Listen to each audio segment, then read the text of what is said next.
Apasjev është i frustruar me punën e Toshkovskit sepse ligji vlen për të gjithë. Kështu thuhet në reagimin e partisë në pushtet VMRO-DPMNE ndaj akuzave të partisë së Majt se babai i ministrit të Brendshëm Pançe Toshkovski është i përfshirë në mashtrime me pensionet invalidore. Përtej kësaj, nga VMRO thonë se partia e Majt duhet të përgjigjet se si, përveç një bodrumi në qendër të qytetit, ka arritur edhe në një restorant. E kuptojmë nervozizmin dhe frustrimin e partisë Levica, një lidhje me Zoran Zaevin dhe grupin e dashamirësve të veprës Enver Hoxhës ndaj ministrit të Brendshëm Pançe Toshkovski.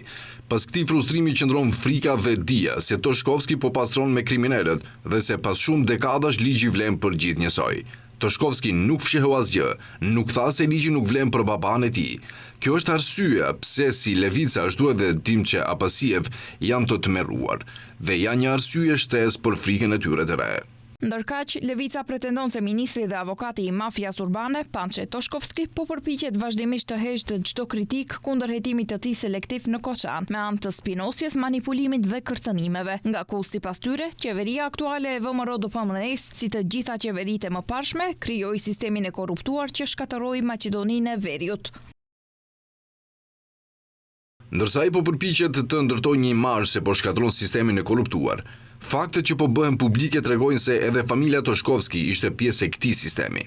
Konkretisht, ishte babai i ministrit të Brendshëm, ai që u dënua në vitin 2013 për mashtrimin e 8 personave për pranim rishfeti gjatë ndërmjetësimit për pensione invaliditeti.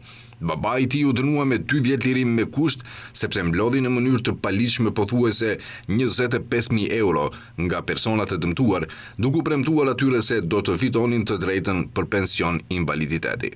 Tutje ata shtuan duke thënë se babai i Toshkovskit manipuloi pa mëshirë individ që ishin në një pozicion të palakmueshëm dhe ishin të detyruar të paguanin shuma të mëdha për të luftuar kundër anomalive të sistemit.